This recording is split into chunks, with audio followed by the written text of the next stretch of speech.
સમાચારમાં આગળ વાત કરીએ તો સાબરકાંઠાથી સમાચાર સામે આવી રહ્યા છે, જ્યાં ફુલેકુ ફિલ્મના કૌભાંડ કરનાર માણસ ધરપકડથી બચવા ફરાર થયો છે। માણસ એટલે ભૂપેન્દ્ર ઝાલા કે જે ઘરથી ભાગી ગયો હોય, ફરાર થયો હોય તેવું લાગી રહ્યું છે। આ અંગે વધુ વિગત સાથે અમારા સંવાદદાતા સુરેશ થોરી જોડાઈ ગયા છે। સુરેશ, ભૂપેન્દ્ર ઝાલા અત્યારનું ખૂબ જ ચર્ચિત નામ, કારણ કે લોકોના પૈસા લઈને ભાગી ગયાનો આરોપ છે।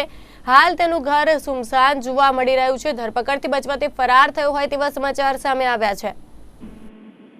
जी ચોક્કસથી વાત કરીએ કે હાલ જે સીઆઈડી ની જે ટીમ દ્વારા તેમની અલગ અલગ જે સંસ્થાઓ જે બીજેટ ગ્રુપની જે સંસ્થાઓ ચાલતી હતી તેના પર દરોડા પાડવામાં આવ્યા હતા। ત્યારે 2 દિવસ સુધી તેનું સર્ચ ઓપરેશન હાથ ધરવામાં આવ્યું હતું।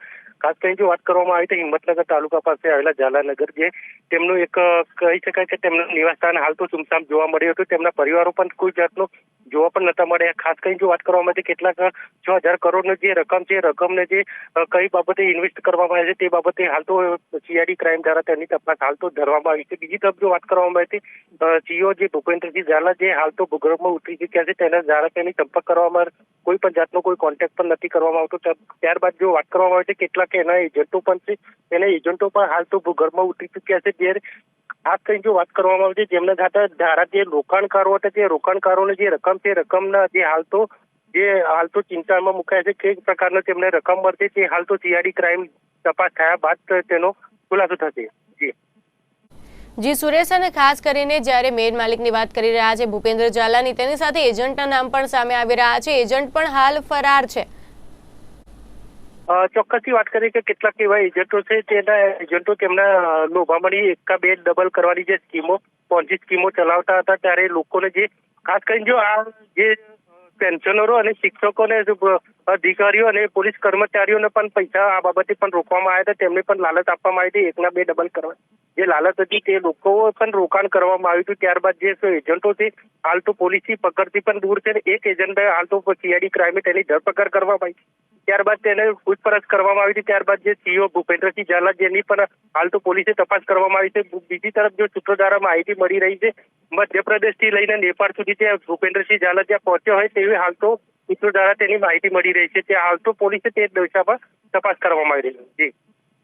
જી સુરેશ, અને સમગ્ર ઘટનાને પહેલેથી જોઈએ તો એક સ્કીમ હતી કે જેમાં લોકોના નાણાંને પડાવી લેવામાં આવ્યા, પોન્જી સ્કીમ તેનું નામ સામે આવી રહ્યું છે। તો આખી સ્કીમનું નેટવર્ક કેવી રીતે ફેલાવવામાં આવ્યું હતું?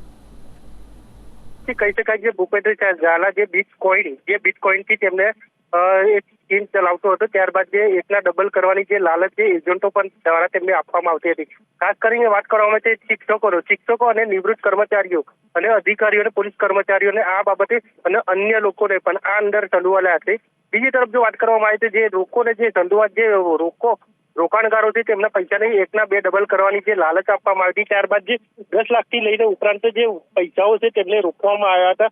ત્યારબાદ જે પોલીસને જે આ બાતમીના આધારે તેની તપાસ કરવામાં આવી હતી। ત્યારબાદ જે અલગ અલગ જેમની સંસ્થાઓ છે સંસ્થાઓની જે અલગ અલગ ટીમો બનાવીને તેની તપાસ હાથ ધરવામાં આવી હતી। બાદ જે 2 દિવસ સુધી સર્ચ ઓપરેશન હાથ ધરવામાં આવ્યું હતું।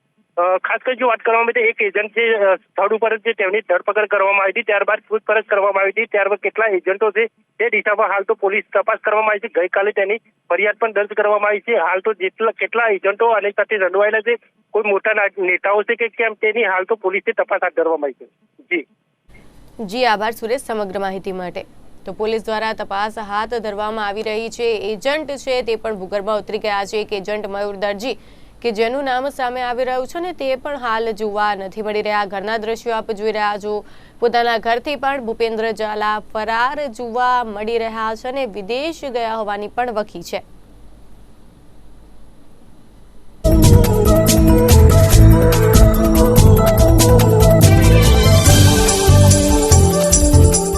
બીજેટ ગ્રુપના સીઈઓ જે ભૂપેન્દ્રસિંહ ઝાલા હાલ તો ગાયબ થઈ ચૂક્યા છે। જે ખાસ કરીને જો વાત કરવામાં આવે સીઆઈડી ક્રાઇમ દ્વારા તેમની હાલ તો તપાસ કરવામાં આવી રહી છે।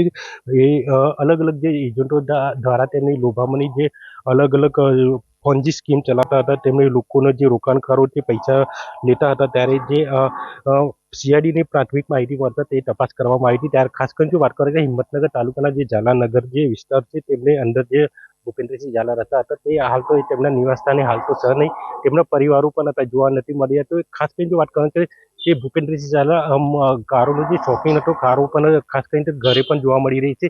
બીજી તરફ વાત કરવામાં આવે તો હાલ તો ગઈકાલે જે સીઆઈડી દ્વારા તેમને ફરિયાદ પણ દર્જ કરવામાં આવી છે. તે એજન્ટો અને ભૂપેન્દ્રસિંહ ઝાલાની તોડફોડ હાથ ધરવામાં આવી રહી છે. સુરતથી નિર્મલ ન્યૂઝ સાબરકાંઠા.